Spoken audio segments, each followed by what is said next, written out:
Assalamu alaikum and hi everyone. So, today I'm gonna talk about how situational context and also cultural context affect the way we communicate and also the way we express our text. Hi everyone. I am Adam Mirza bin Muhammad and I am from Tslb.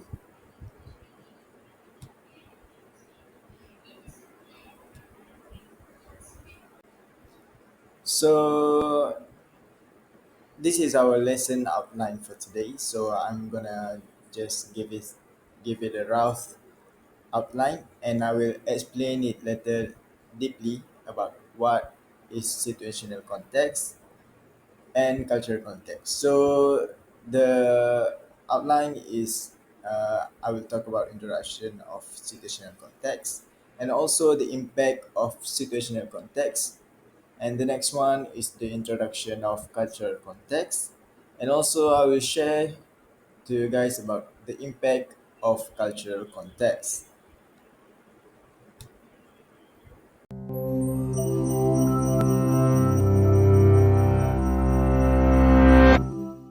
Have you ever talked with a friend about a problem, only to realize that he just doesn't seem to grasp why the issue is so important to you? Have you ever presented an idea to a group, and it's met with utter confusion? Or maybe you've been in an argument when the other person suddenly accuses you of not listening to what they're saying at all. What's going on here?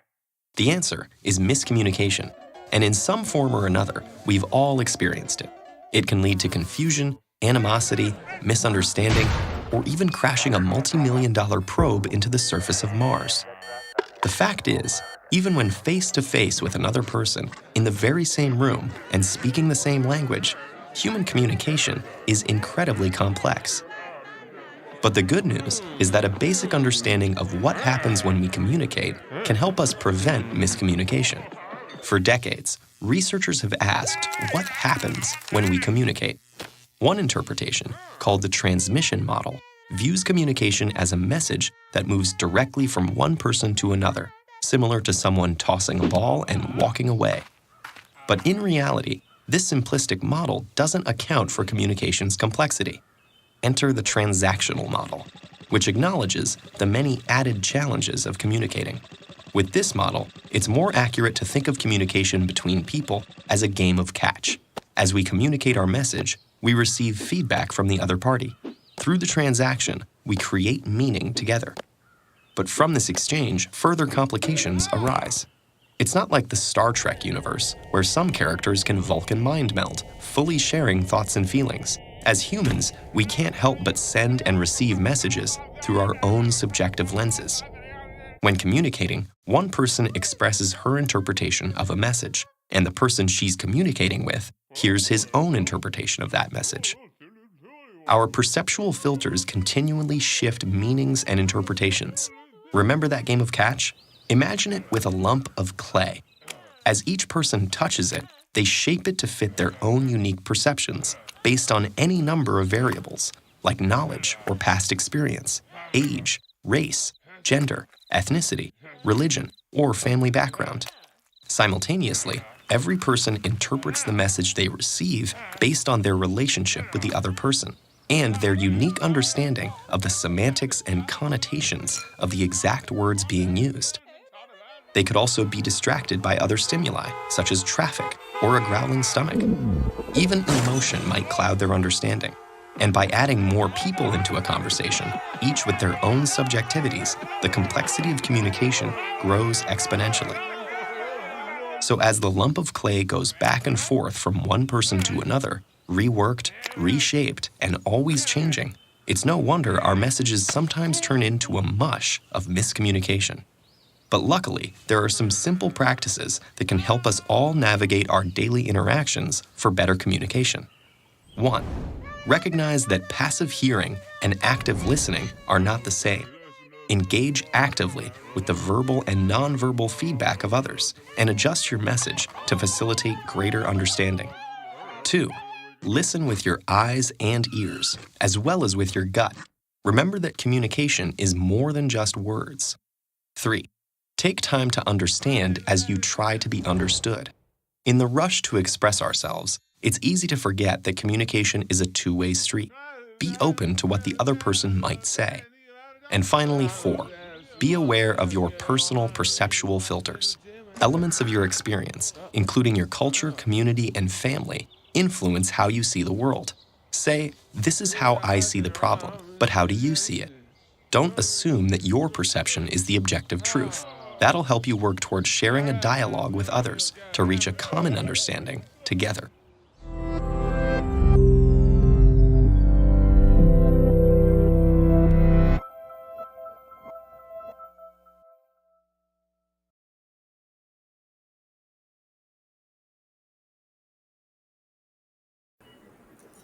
So we have just finished watching the video just now.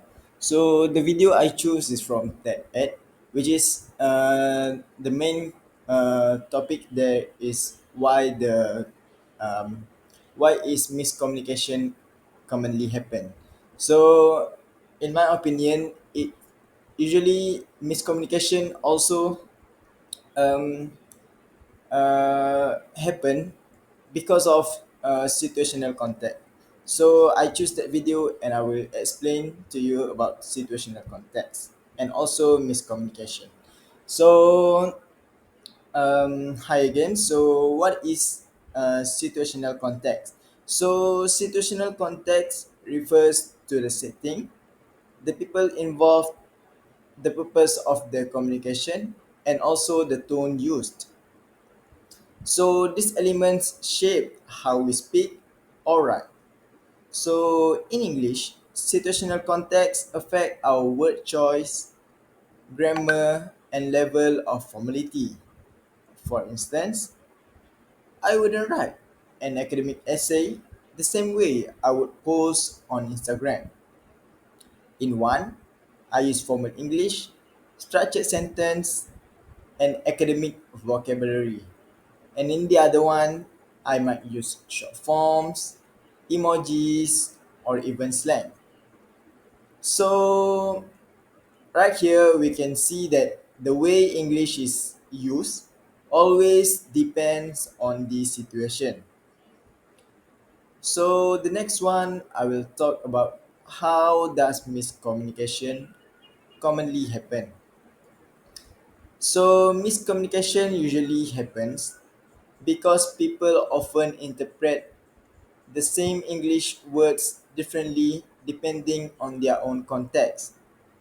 So sometimes English word can be ambiguous, which is they are the same words, gesture, but mean different things in different setting.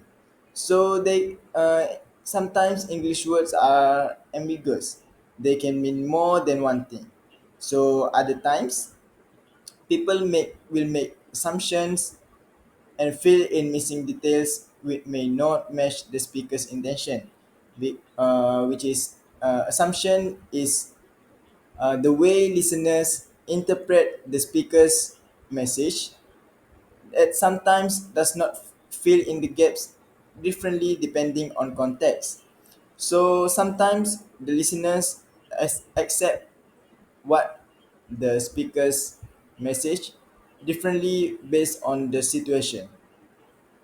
So that's why even a simple sentence in English can create confusion if the context isn't clear. So now I will talk about uh, the factor that affects English use. So let's look more closely at the situational factors that affects how we use English in our daily life. So the first one is the physical environment. So in noisy places like cafes or at streets, people usually shorten their sentence, speak louder, and may even rely on gestures. But in the other hand, in quiet and formal settings like a classroom or meeting, English becomes more structured and grammatically correct. So usually when you hang out at the outdoor, and when you apply, you can when you hang out outdoor, you cannot apply the same way you taught in your classroom because it's a two different situation there. So you should be more um, you should use the English usage that are more suitable to the current situation. So the second one is the relationship between speakers. So, for instance, with friends, we often use informal English. We use slangs, or we could also use inside jokes. For example, "What's up, bro?" Which is it sounds fine among friends, but when we speaking to a lecturer or a boss, we naturally switch to polite and formal English, which is, for instance, "Good afternoon, sir. May I ask a question?" So that is two different way of we show respect. Uh, there is a different way that we show respect to our lecturer or boss, and the other one is with our friends. We usually speaks more naturally, and we use the way friends speak. So I will talk about the next one, which is the third one is cultural norms. So in some cultures, direct English is preferred. So for example, "I disagree with you," but in other cultures, indirect English is more polite, which is, for instance, maybe we could consider another view. If we don't recognize these cultural differences, if we don't recognize these cultural differences, our English may sound rude or too weak. So the fourth one is the purpose of communication. So when writing an academic paper, we use formal English with no slang or contraction. But on social media, English is short, casual, and often full of abbreviations like LOL or BTW, which is mean by the way. So at works, English should be professional and clear to avoid mistakes. And finally, time pressures and urgency. So in emergencies, English become fast and direct. Instead of saying "please exit the building calmly because there is a fire," we might just shout "run, fire." The situation forces us to simply simplify the language based on the context. So now I will share to you two examples.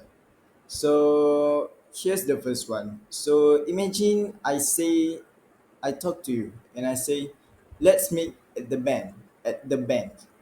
So if at the moment you are thinking about money, you might go to the financial bank. But if you are imagining about nature, you might wait for me at the riverbank. So the same English word has two very different meanings, and without clear context, miscommunication occurs. So the next example is, uh, for example, I'm the person A and you are the person B. So in British English, I will say, "I'll knock you up in the morning." So the person who are speaking American English will have confusion and shocked. So this is because in British English, it means "I will wake you up." And in the other hand, in American English, it means "I'll make you pregnant." So it's a very two different meaning, while it is only the same sentence. So the next one I will talk about the consequences for English language use. So when situational context is ignored, miscommunication can have serious effects. So the first one is meanings are misunderstood. For example, the word bank may send someone to the wrong location because listeners may sometimes act incorrectly because they interpret based on the wrong context. So second one is code switching errors occurs. So students might use casual English in formal essays like writing gonna instead of going to, which lowers their quality of their work. And using informal English like um, slang in formal settings are not very suitable. So the third one is politeness can be breakdown. So saying give me that with maybe normal with friends, but disrespectful to a lecturer or superior. So you have you have to be you have to know who are you talking to, and because English has different level of politeness depending on different context. So just like I say just now, give me that. If you're talking to a friend, there's a very common way of speaking. And if you're talking to a lecturer or superior to you, there's a very rude message. So the fourth one is cultural misunderstanding in English. So uh, English is a global language, but cultural interpretation did exist. So a good example is the phrase "knock you up" in British English. It means wake you up, but in American English, it means make you pregnant. So same English words but very different interpretation depending on cultural context. And finally, miscommunication versus time and efficiency. So in workplaces, unclear English instruction may cause errors, delays, or even accidents. This show that poor English use of English doesn't just confuse; it can create real problems. So, to avoid miscommunication, we should focus on clarity and adaptation. So, be sure to be clear and specific in English, like avoid vague words, but adjust formality depending on who you are speaking to. And asking question is another powerful strategy. So, for example, instead of assuming you can ask instead of just assuming, you can ask, do you mean the financial bank or the river bank? So finally, pay attention not only to words but also to the tone and body language because these provide extra meaning that supports our English. So let's look at one quick example of clarity. So instead of saying send me the paper letter, which is vague, we can say please send me the assignment by 5 p.m. via email. So the second sentence is specific, polite, and leaves no space for confusion. So this shows how careful use of English can prevent miscommunication. So to summarize, situational context strongly influences how English is used. Miscommunications happen when context is ignored and when words are vague or when assumptions replace clear communication. So, effective English requires three things, which is clarity, cultural awareness, and adaptation. So, if we practice this, we can reduce misunderstanding and improve communication. So, I leave one. I give you one quote here by John Powell, which is communication works for those who work at it. So by paying attention to situational context, we can make sure our English is effective, accurate, and respectful, no matter what situation we are in.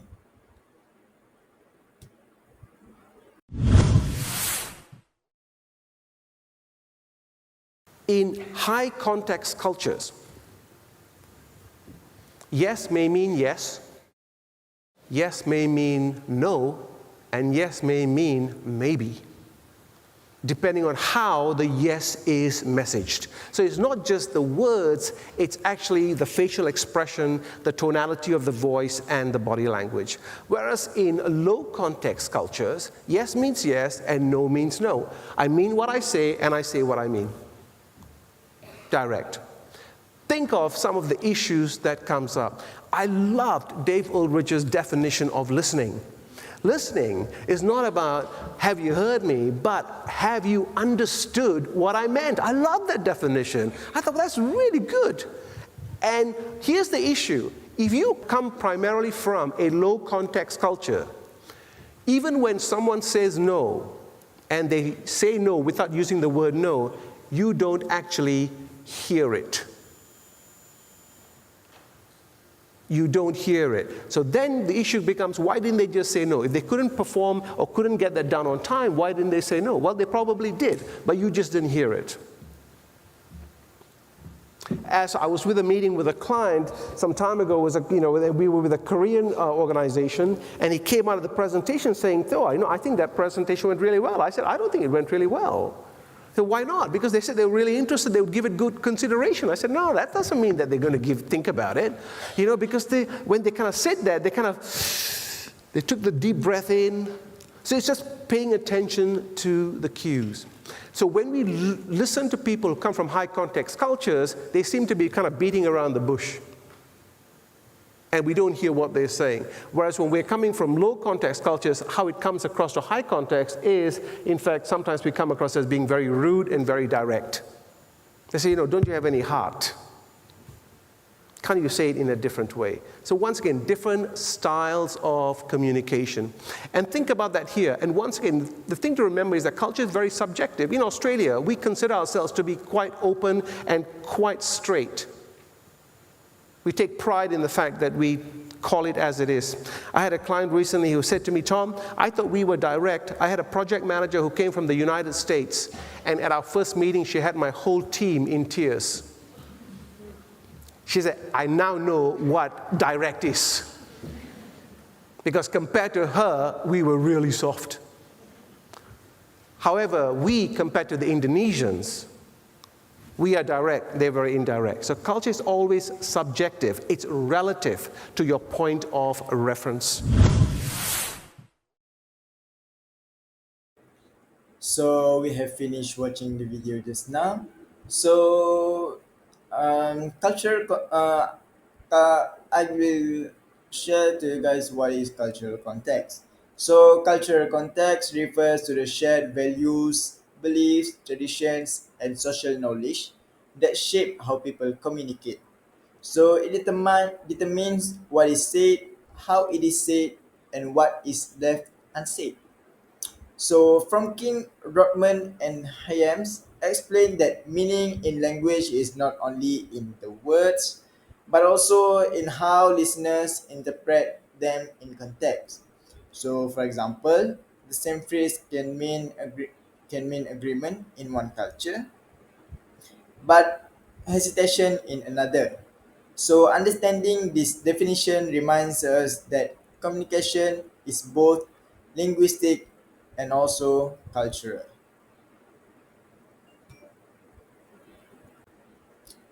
So, Dr. Tom Verghese identifies two main styles of communication, which the first one is high context and the other one is low context.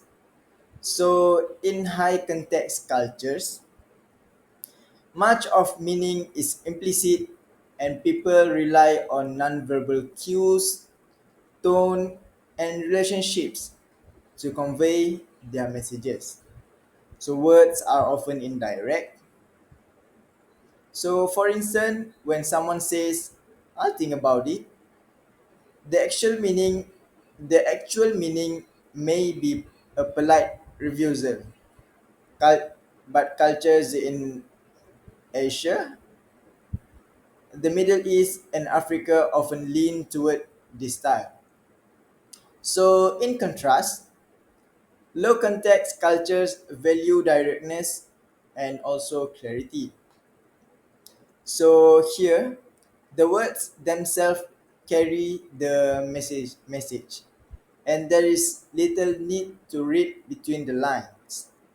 So saying no, I can't is not considered rude. It is simply honest and efficient. This style is common in the United States, Germany, and also Australia. So the implication of this is the challenge arises when these styles meet. So a low context speaker might see a high context communicator as vague, while a high context listener might find a low context person rude. So these clashes are not about language skills, but about cultural expectation. Recognizing the difference is so for us, recognizing the difference is essential for us to avoid misinterpretation between these two contexts because we're not sure uh, the other speakers is a high context is a from high context culture or low context culture, and our listener is the same way. All right. So cultural context also shapes the way English is used in both speech and writing. So in spoken English, high context speakers often use politeness markers like maybe or I'll try to soften refusals. Even a simple yes may mean only acknowledgement, not true agreement. So, for low context speakers, however, value straightforwardness. They people from low context speakers they prefer response like no, I can't to avoid ambiguity. So, in writing,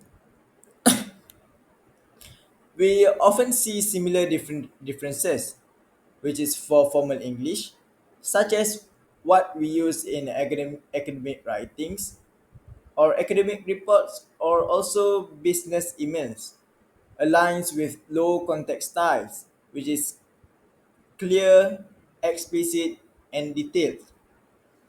So, informal English, such as text messages or social media, often carries high context traits. So, here, shared knowledge, abbreviations, and emojis filled in the gaps. So, I think we can take two examples, which the first one, can you help, is a direct request, typical for of low context communication. It is a very direct and explicit request. So the next example is you know what I mean. Assumes, which is we assumes a shared background and relies heavily on context. So right here a hallmark of high context style.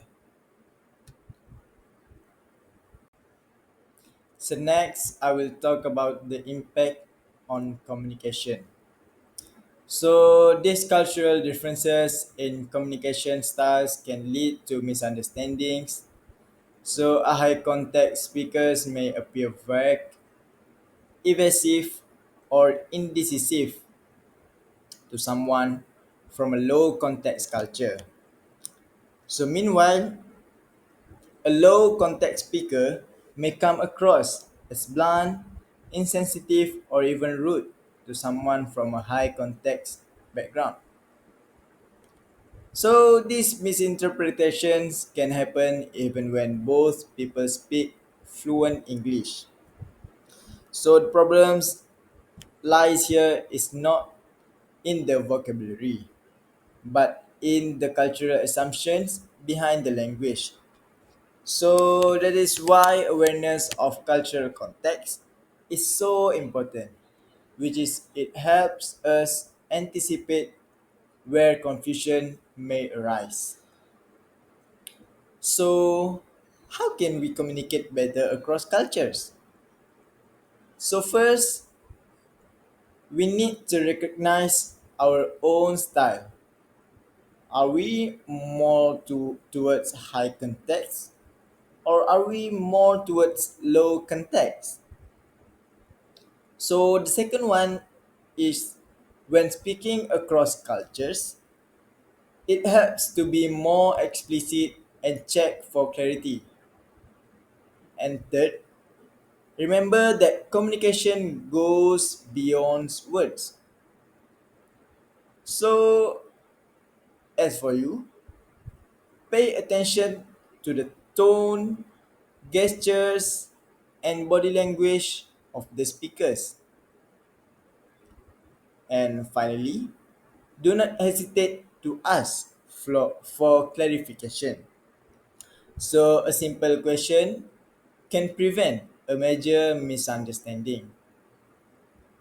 So, by practicing these strategies, we make our communication more adaptable, respectful, and effective.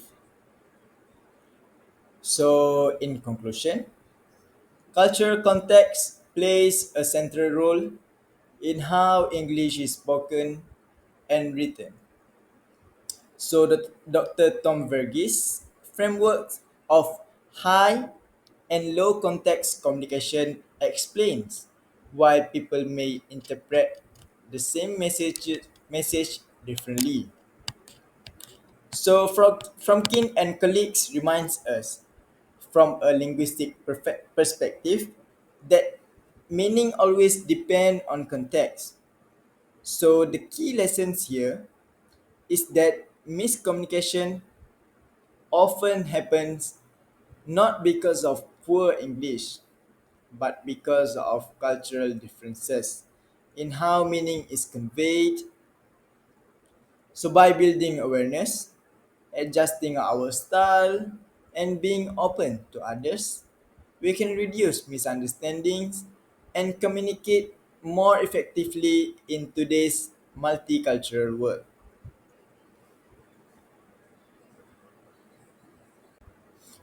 So I think that's all from my for my presentation. So these are the list of references I use in my presentation. So thank you everyone for listening.